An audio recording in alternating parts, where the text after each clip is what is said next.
Welcome, everybody, to this Voxeurop Live on Romania. Welcome to our two journalists with us today, Romanian journalist Claudiu Pop and Italo-Romanian journalist Anita Bernachia. Thank you very much for joining. Before introducing and thanking you for today's conversation and introducing you properly, we'd like to very warmly thank Voxeurop subscribers, shareholders for their support, because it enables us to keep hosting that kind of event and keep translating and publishing great journalism. And we publish regular investigations and great cartoons. And last but not least, that enables us to stay independent. This event is being recorded. The recording will be available on our website very soon, probably today or tomorrow.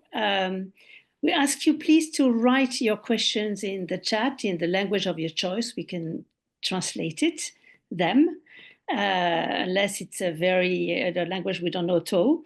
But we will activate your microphones about 10 to 15 minutes towards the end of the live event, so you can ask your questions yourself and chat informally with our guests. Now, before we start, we have a tradition at Voxeurop. Please write in the chat box where you base currently. So I am Catherine André, editorial director of Voxeurop and co-founder, based in Paris today. Thank you, Catherine. Hello, everybody. I'm Gianpaolo Accardo, currently in Brussels. So Romanians voted again to elect their president on the 4th of May in a rescheduled election after the unexpected first-round victory last November of the far-right candidate Călin Georgescu. It was then cancelled by the Constitutional Court. Accused of extremist activities, Georgescu was barred to run again. In this rerun of the first round, the far-right and Trump admirer candidate George Simion, leader of the Alliance for the Union of the Romanians, scored 40.5%, very far ahead of the centrist and pro-European candidate Nicu Sordan, who only got 20.29% of the votes, and he came second. The second round is due on the 18th of May and will oppose the two men. Anita Bernachia, I hope I pronounced your name properly. You're, as I said in the introduction, yeah, it's okay. You're an Italo-Romanian freelance journalist, and you're most of the time based in Brussels, but today you're not in Brussels. I'm in Bucharest today. Okay. You write for several medias, including Voxeurop and L'Inchiesta Europea, mainly on European politics and Eastern Europe. If you want to add something, please do, if I forgot something important. It was perfect. Thanks. Okay. And Claudiu Pop, you're a Romanian journalist, PR specialist, and content creator based in Cluj-Napoca, capital of Transylvania. And you have been collaborating with Voxeurop since 2020. You've also worked for various Romanian publications. Do you want to add something? No, that's totally correct. Say where you're based today. Yes, I'm in Cluj. Napoca is the heart of Transylvania, if that's more specific. Okay. Thank you very, very much for being with us. So I'll start straight away with our first question. We had Georgescu, then Simion. How do you analyze the rise of sovereignist politicians and candidates in Romania? And both of you, did you see it coming in the previous years?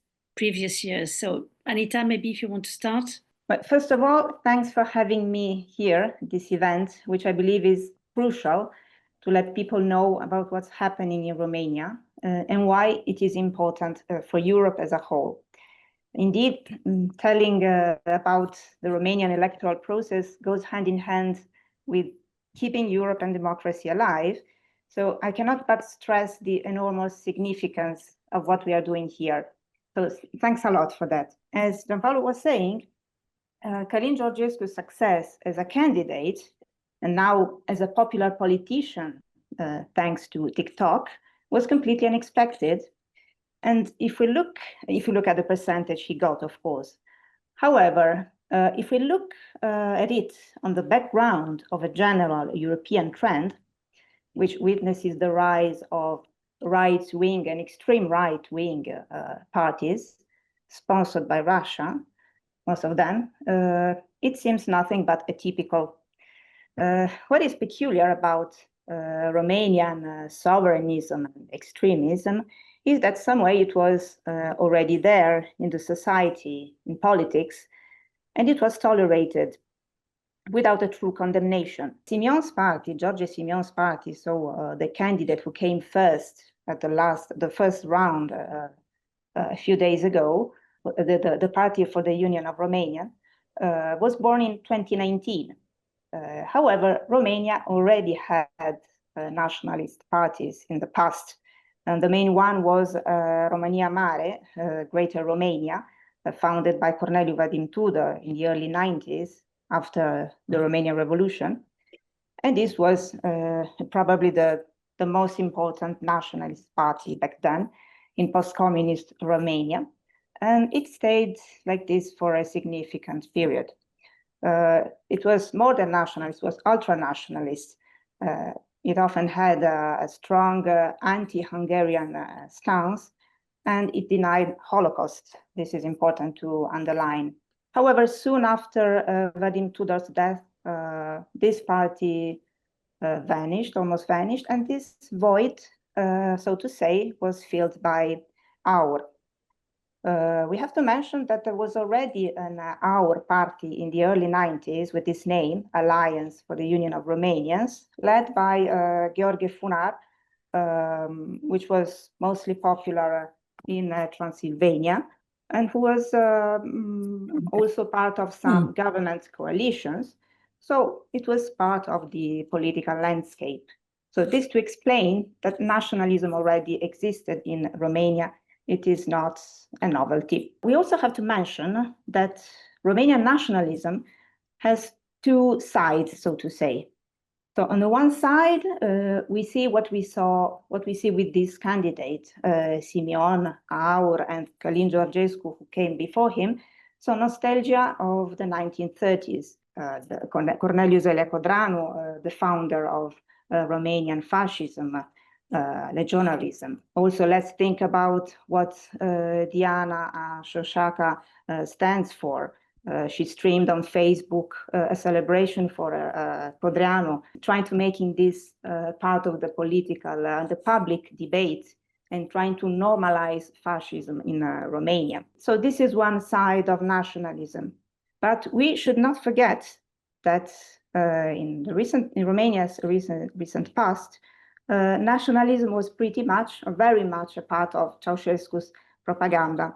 And those years are much closer to us than the 1930s. And a lot of people who are nostalgic about those years are still alive and believe in this nostalgia and can influence the public debate.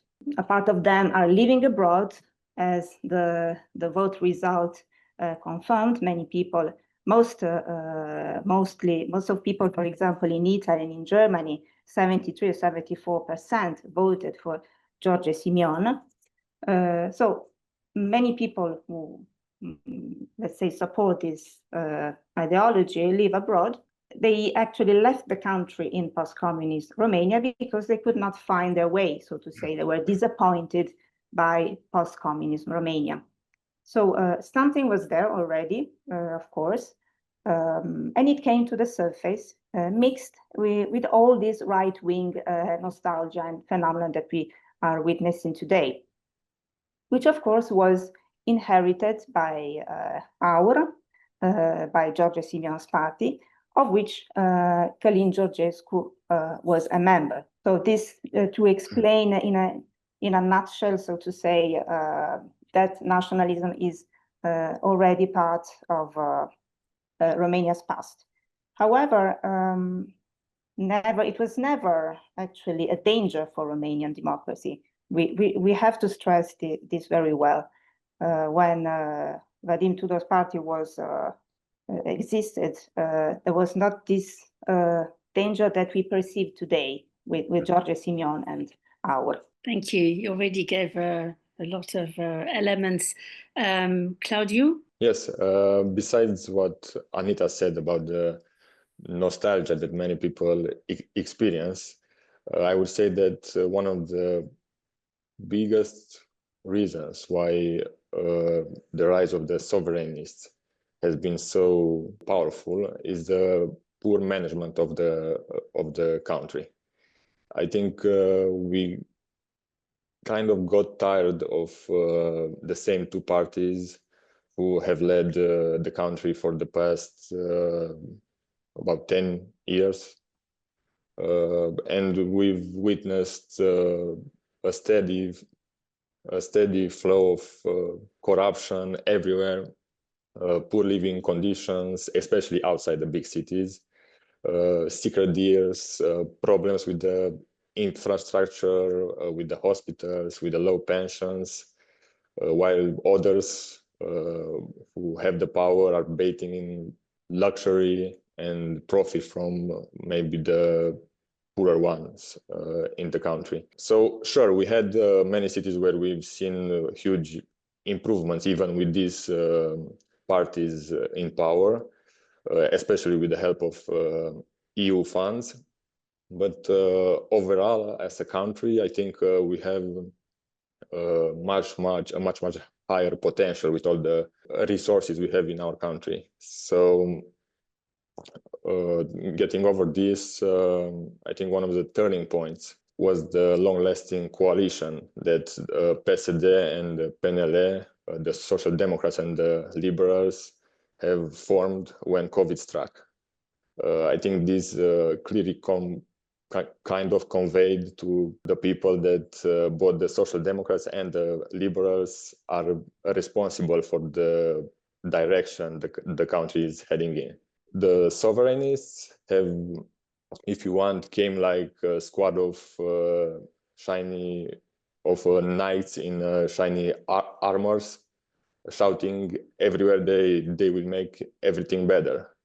By doing this, it was, I mean, Romanians saw them as the proper alternative, even though they didn't back up what they were promising. I said the poor country management was one of the reasons behind the rise of the sovereignists. Then we have the loss of credibility in the Romanian press and the rise of social media use. As Anita also pointed out, the rise of TikTok use, the rise of Facebook use, and everything has kind of created some echo chambers in our country where people who like Simeon are served videos of Simeon, and then they like them, and then they are served more videos with Simeon that promote him, and so we see these echo chambers being created. Okay. Thank you, Claudia. Yeah. We'll come to more detail on the role of social media a bit later now. I'd like to focus now on the, let's say, the political situation, which is the very hot topic currently. So after the surprise resignation of Prime Minister Marcel Ciolacu on 5 May, now Romania has both an interim president and an interim government. So less than 2 weeks before the second round of the presidential election, is the country now into even more turmoil? And who is this situation favoring? Who wants to go first? Maybe Claudio, since you were speaking. Okay. I think Ciolacu motivated. I saw that Ciolacu motivated his resignation as being an act that showed the coalition that has been in power recognizes their defeat. But I think the impact of his decision is rather more external rather than internal.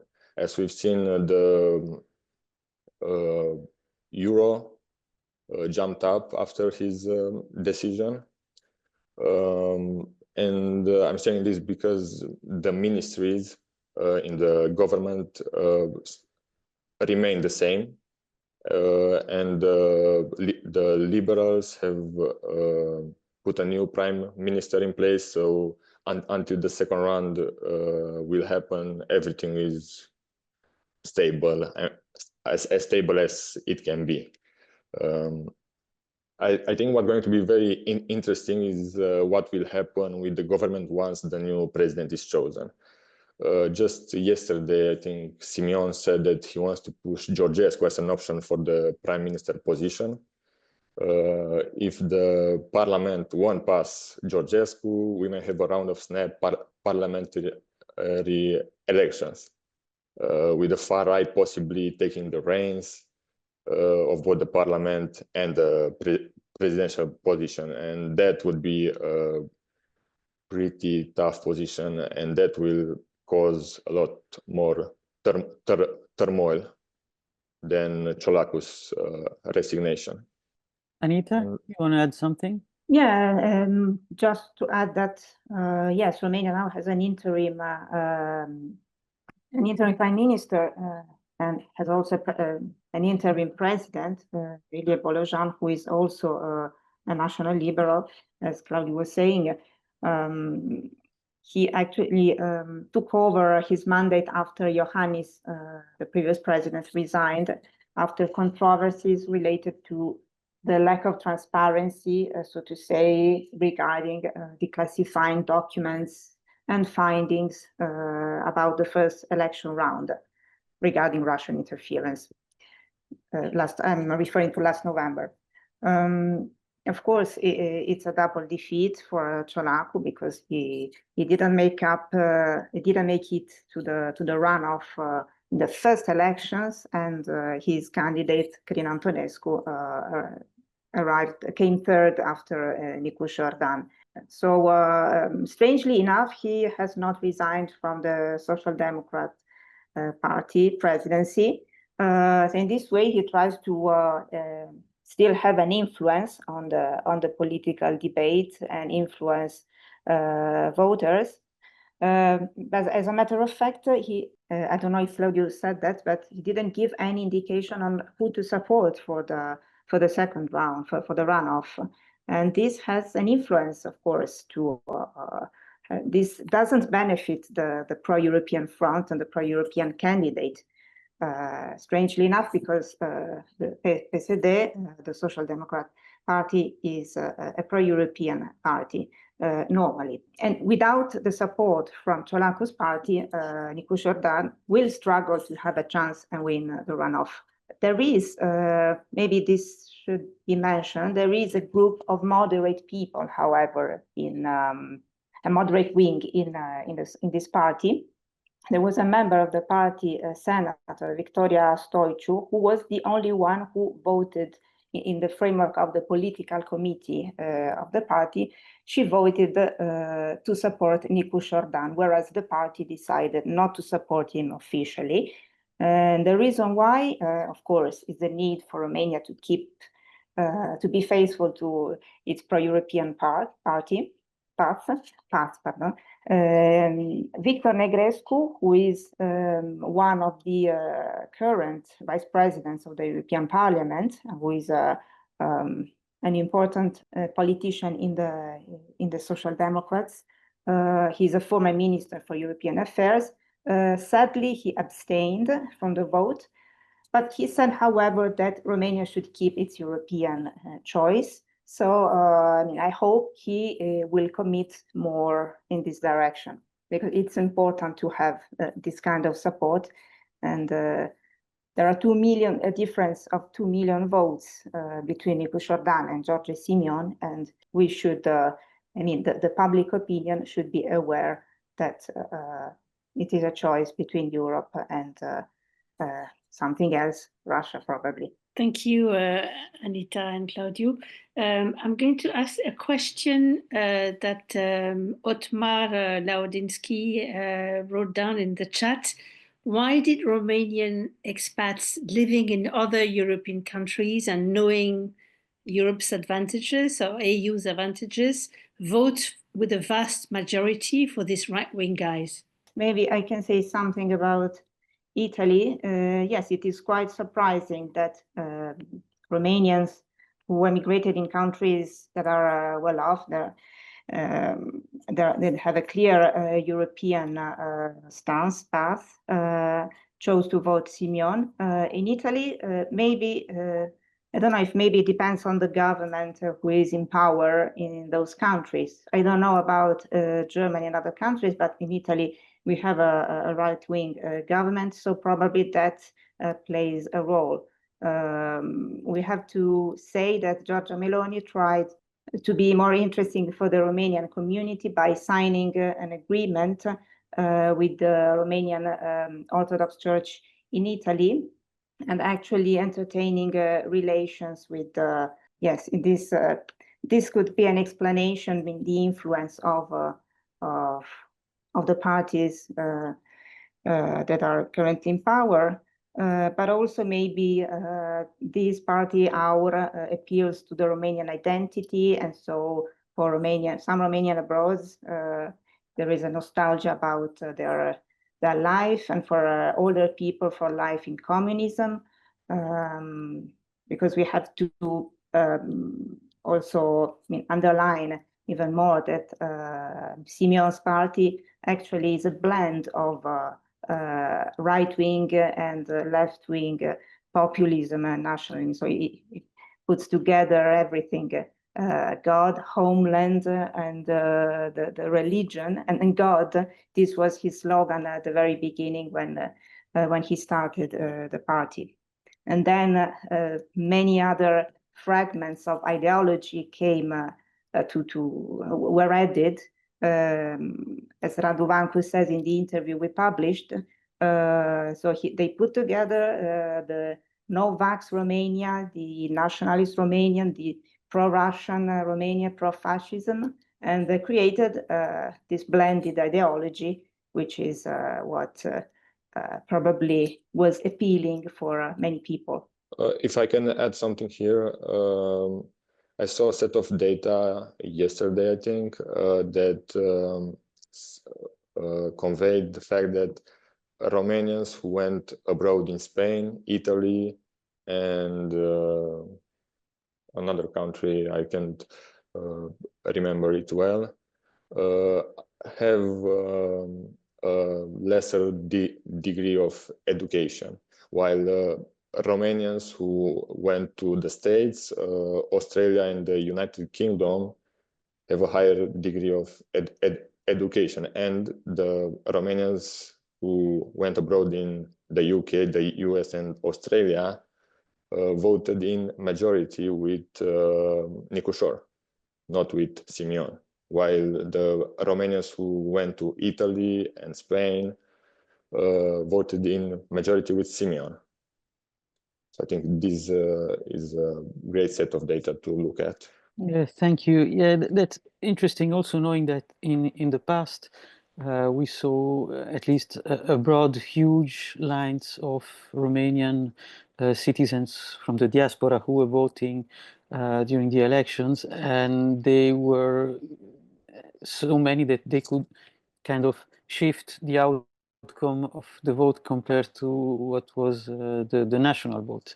I remember huge queues in France, in Belgium, at least, and they definitely, those voters definitely voted for the pro-European parties. So speaking of this election again, so Romanians have to elect their president, but what are the powers of the president, asks Adrian Burtin from the audience. Are they similar to those of the president of France, for example? And does he have a role within the EU institutions, like the European Council? Maybe that's more a question for Anita, who is a Brussels expert also. So the president shares the executive power with the government. He's the chief of the armed forces and represents the country abroad. So yes, he has a role in the European Council. He's the one who always joins the European Council, while for the meetings of the Council of the EU in different configuration, the ministers will attend. He also has other powers, but of course he's because of the fact that he shares the executive power and can also reject, if I'm not mistaken, a law adopted by Parliament, he is an important political figure, and that is why these elections are so important. Do the pro-European forces get support from the European Commission and the European Parliament in the election campaign now? Of course, they are always, those who voted Simeon, out of those who actually went to vote, were 77% in Italy and similar percentages in other countries in Europe. I don't know if Claudio has a more precise reply on this. Yeah, I think his questions or hers refers to the number of voters reported to the total number of people in our country and abroad. I wasn't. Yes. Mm-hmm. What is Katalin is writing, the percentage of people voting was low, so it is not so catastrophic. A lot of people didn't vote. That's also the hope of Nicu Șordan. He will try to get more and more people to come to the second round. And as I heard, there are a lot of people who didn't go in the first round, and now they are determined to come to the second round just to vote with Nicu Șor and not have Simeon win. So we may expect a higher turnout in the second round.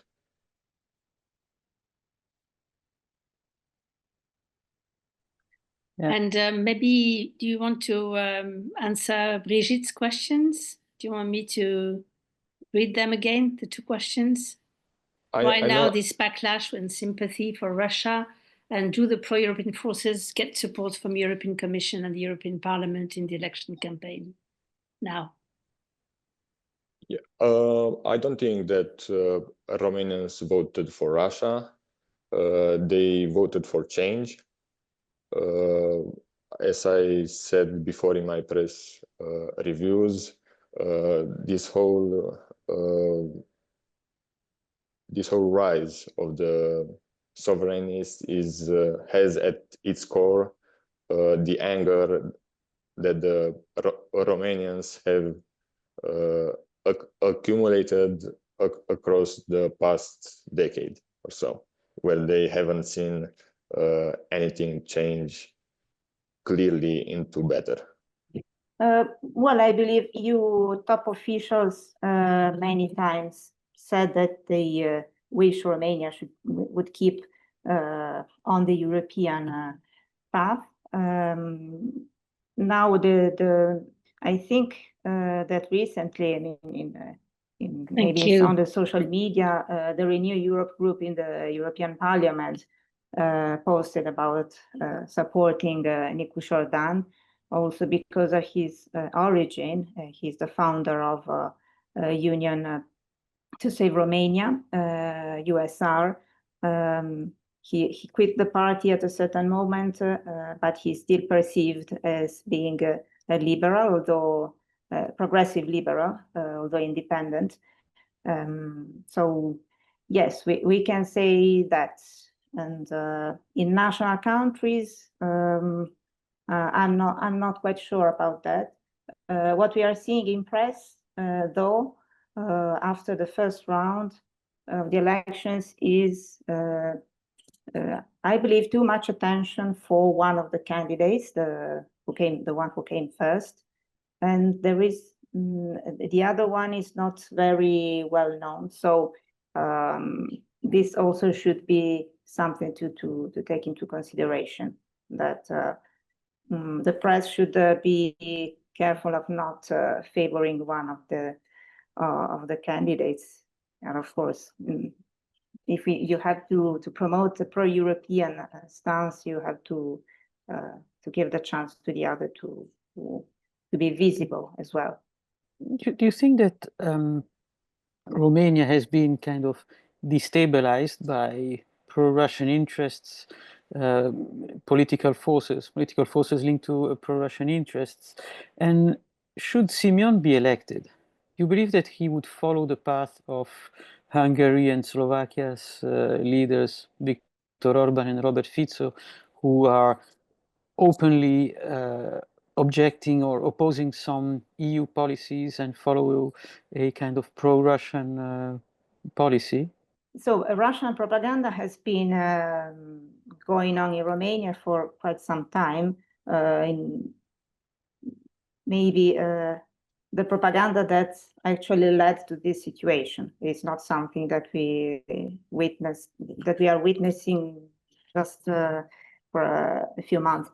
I think it started like 15 years ago. And with the protests of 2017-18, it was already there. There were maybe trends and movements similar to the Novax movement. Indeed, with these elections, the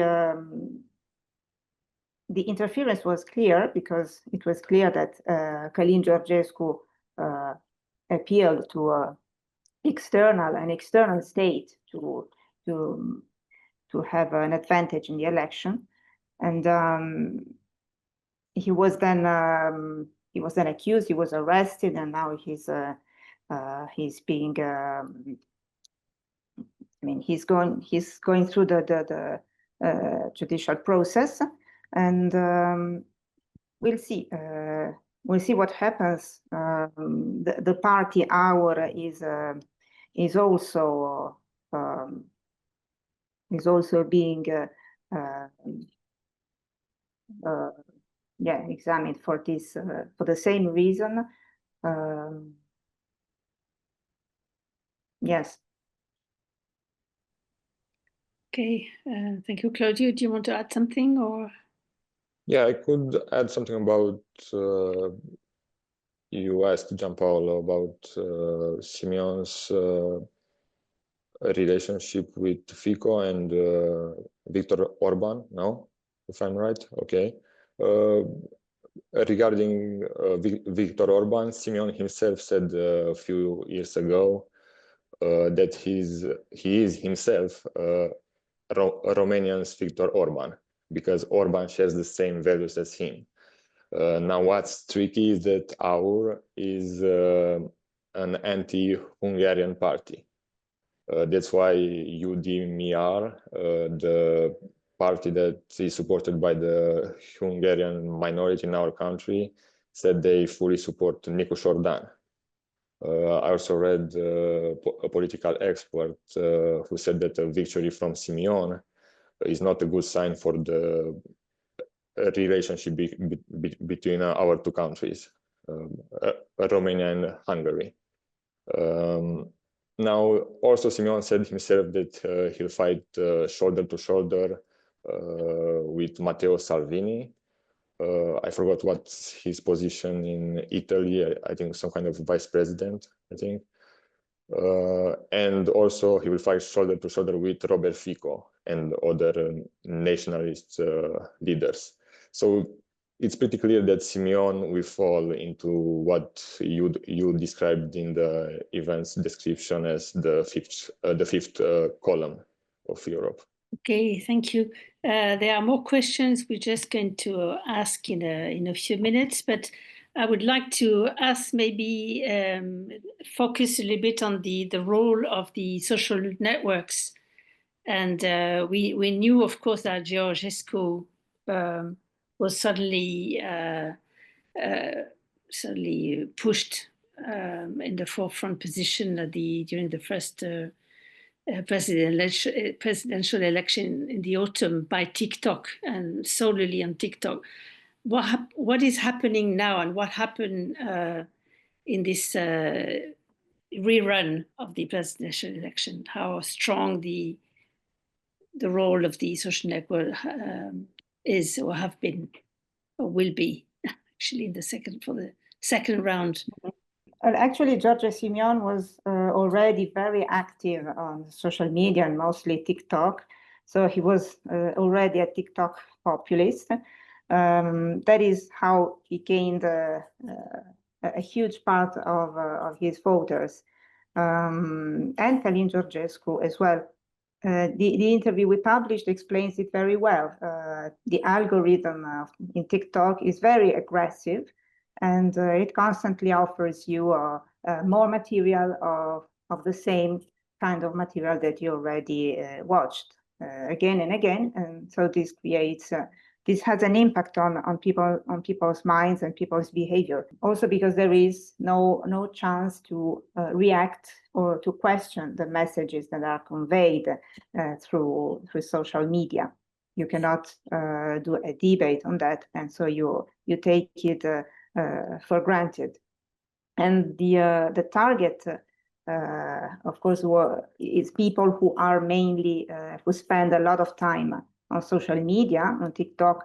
Of course, people from between 18 and 25 years of age, who in Romania spend on average 6 hours a day online. Yes, this to explain a bit how this campaign was made. And in the case of Călin Georgescu, his campaign was quite well organized. He actually hired many influencers that had to publish posts and videos about who should be, how should a good president be. But he was not telling them that it was to support him, actually. And so they were paid by him and his team, and they published all these videos. And Georgescu's team added an hashtag to promote Georgescu. And that is how it became viral, because there were many influencers publishing these videos, these posts. Many of them, as they discovered, didn't even know the actual aim of this action. Now I think that Georgescu set an example that TikTok can be useful to gather a lot of voters. And I think you saw this too, Anita, that all the candidates started to use TikTok and Instagram and Facebook a lot more for these elections. So it has become a trend. Some of the videos they publish are funny, some of them are childish, and some of them are serious. But I think this shift towards social media reflects a trend that we see kind of everywhere, that people no longer get their information from traditional TV channels and radio channels and have shifted towards online. And politicians should learn to use it well and responsibly. I can add. Indeed, and I forgot to add that what politicians spent in this, what candidates spent in this campaign was mostly for digital campaigns, so mostly for social media. More than a half of the expenditure went to online campaign, which of course is a risk for democracy and for public debate. Thank you. Staying on the social media and especially TikTok topic, Otmar Laundinsky from the audience is asking if it is true that many of the TikTok channels, pro-Georgescu TikTok channels, were paid by PNL, and is there enough evidence for his wrongdoings? While Klaus Prumpers is asking, is saying that in the European Parliament, several members asked for an in-depth information inquiry, I guess, on what happened in the first round of the election in last November and the influence of TikTok. Does anyone know about maybe a bit more about this? So PNL evidences for the wrongdoings and European Parliament's inquiry. Yes, Adrian Bertin I think, asked me this as well on email. I told him that PNL was, the company that took care of PNL's campaign was accused of paying for Georgescu's campaign. But the judges haven't yet pronounced whether they are at fault or not. It remains to be seen. Is there an inquiry from the European Parliament on the first round of the elections in November last year? The first round that was then cancelled by the Constitutional Court? As far as I know, there isn't one, but I haven't informed on this. As far as we know, the Constitutional Court of Romania is the authority that decided on this matter, and the election got annulled, and that's it. I don't know if Anita, do you know something about the parliament? If it's about the TikTok interference, I think we are talking about this. The European Parliament back then had asked, actually organized a meeting with TikTok. It was the director for EU governance of TikTok who came to the Parliament to explain how TikTok works during the elections and what they do and what they don't do. And yes, I don't have many other details about this, but it was that. And of course, TikTok, I think, was then fined for not having respected the Digital Services Act of the EU. Okay, thank you.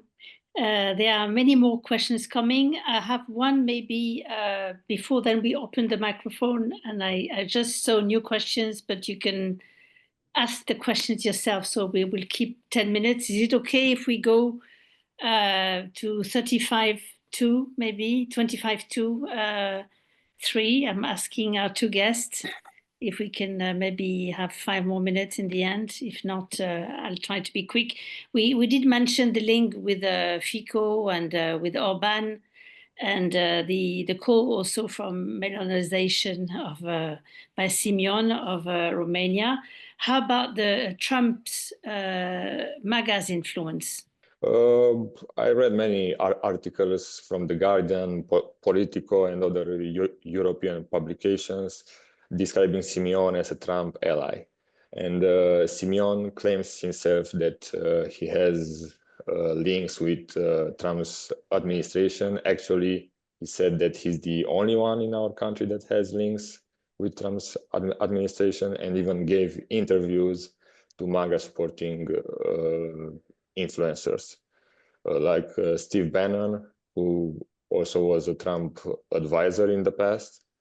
But the peculiar thing I would say is that G4 Media, a Romanian publication, just released a contract signed by Our that said that Our paid 1.5 or 1.6, I don't recall exactly, $1 billion for Simeon to have these interviews with the American influencers and some American officials. Simeon, in his defense, said that he didn't give anything to the Americans in a recent interview.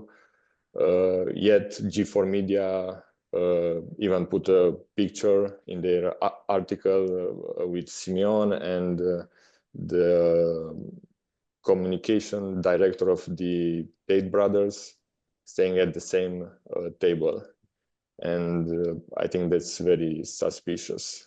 I know that Georgescu also used this team in his campaign, that he is in cahoots with Trump's administration. Now, I'm wondering, and I've tried to figure out myself, what's in it for the US. maybe it's influence, maybe they want to win influence in our country, maybe a country that's less tied to Europe. It's easier for them to negotiate with us. Also, I think that reducing the cooperation with the EU will mean less economic power for the EU, which also helps the US, maybe. I think it's kind of similar to the divide et impera concept, like doing that would help Trump. Okay, thank you. Do you want to add a few words, Anita, and then we open the microphone? He says he's close to Meloni, who he admires a lot, and he shares her vision of a Europe of nations, so not a political union. We have to say that Meloni, at least in Italy, she defends a vision of Europe as a confederation of states, so not a federalist Europe, not a political union. And this probably appeals a lot to Simeon. We can open the microphones now. I know that some questions we didn't have the time to ask Patricia. In particular, you've asked a question a while ago, and Vladimir Mitev and Otmar, you posted a political link, I think. Maybe we can read Patricia's question. Patricia was saying that it seems that Romania is entering into a new political cycle. Could it be the beginning of the dissolution of the ruling and pro-European PSD and PNL parties, especially since PSD has taken the irresponsible decision to not support Nikushor? As far as I've seen, says Patricia again, things could have changed. Will the people keep the PSD accountable for this? I mean, for leaving the government's coalition? Whoever, yeah? Okay. I think that the biggest parties in our country, like PSD and PNL, have two choices now: either to fully rebrand themselves or combine with other parties under another name, either to replace the politicians they have in their parties, because there are a lot of corrupt politicians there, and people need to see that they have changed, that they bring a fresh new air in the Romanian politics. So I think it can be the time and place for them to dissolute, but not in the sense they disappear completely, in the sense they transform into something else or combine with somebody else. So I'm a Bulgarian Romanian speaking journalist based now presently in Bucharest because of the elections, and I believe some people in Voxeurop community have been in touch with me for some time. So my question is related to certain thing which I maybe could be ambiguity or is not ambiguity of our, but our is member of this European family of parties which like Meloni's and Law of Justice is somehow anti-Russian, if I understand correctly, in orientation. And it's interesting that it is our accused of being pro-Russia, but is member of this family. So what is the reason for acceptance of our, if our interlocutors have an idea, and how is it explained, what it tells about our? Okay. Vladimir, you are referring to the ECR party that Meloni is, and yes, Simeon yes, as well? exactly. Okay. He's member of their European family of parties. Okay, they're not declared as pro-Russian officially. They're just the far right. Simeon said that one of his first external visits would be to Rome, and he motivated this decision to the fact that Romania's friend and ally, Giorgia Meloni, recently had a talk with Trump. Simeon claimed that he wants to keep his transatlantic relationships. So they are friends, but that doesn't make them totally pro-Russian. Simeon is the vice president of the ECR party, and Meloni is the president. I know that Simeon joined that. I know that our joined that party because they are far right, so they didn't have many other choices. That would be my answer. If I can add something to that, I think it is mostly because of this relation with Giorgia Meloni, and also for the fact that maybe there is a close relation between the far right wing parties and Russia. I don't know about that, but I think this could be one of the reasons why. And there is an international conservative movement to which Meloni and ECR adhere to, which has relations with Russia. So I believe this could be a reason why. And yes, he's currently vice president of ECR. And Meloni was previously president of ECR party. My question is, what would the media at the moment in Romania need as a support from the European Union? I mean, for example, we had a discussion the other day with the Slovakians. They have a lot of problems with media freedom. We know from Hungary for years, they have a lot of problems. So what would you need from the Commission? I think the Commission is really not doing a lot.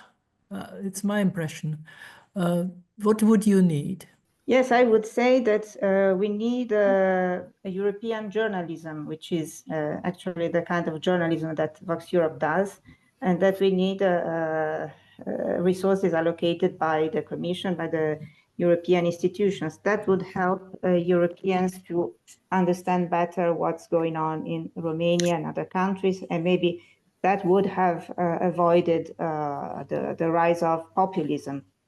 I think this is what media would need from the EU right now. So let's try. Let's try. European journalism, European media, accessible to everybody in Europe. Well, so luckily, a few European independent media organizations are part of some European media networks that Voxeurop is also a member of, like the European Data Journalism Network or the Pulse Network, which is of great help to getting more news about what happens in Europe from Romania and into Romania.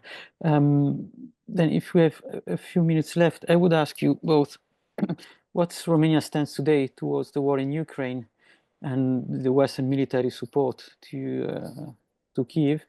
And what would happen or should that change whether Simeon would be elected?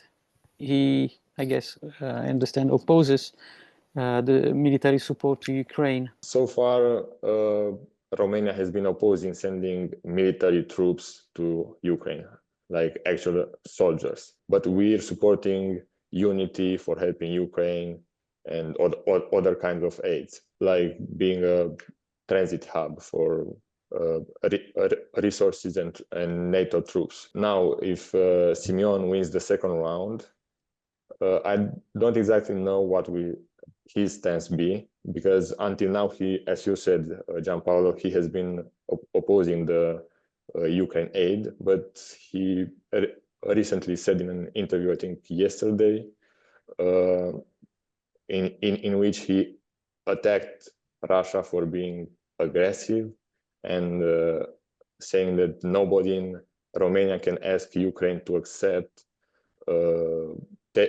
territories from Ukraine. And no, that nobody in Romania can ask Ukraine to accept, to concede territories to Russia. So this may be just an attempt to win more votes, but also this may be just an attempt to get closer to Meloni, who said that she supports the Ukraine aid. So for me, it's in a fog what he will actually do regarding the support for Ukraine.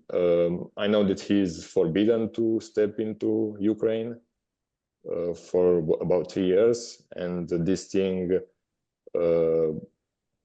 should change, I think, if he becomes president.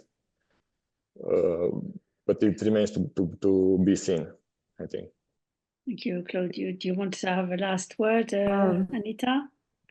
And then yes, this was conclude. one of so the stance towards Ukraine and defense efforts was one of the questions that were posed during the electoral debates.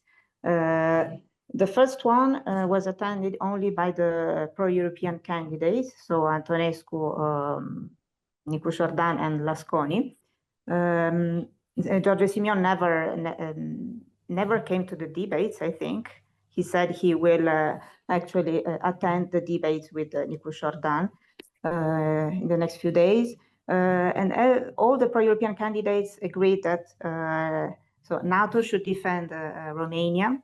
They were actually asked, what would you do if you were informed that Russia is preparing an attack against Romania? And they said, they were not sure who should be called first, but anyway, all were agreed that NATO should defend Romania and that we need to strengthen the partnership with the United States and implement the EU armament program. Nicu Jordan was more concrete in affirming that he said that actually about this part with the EU armament, whereas Crin Antonescu said that he would not cede any part of the territory to Russia. Well, thanks everybody for attending and participating to this live event.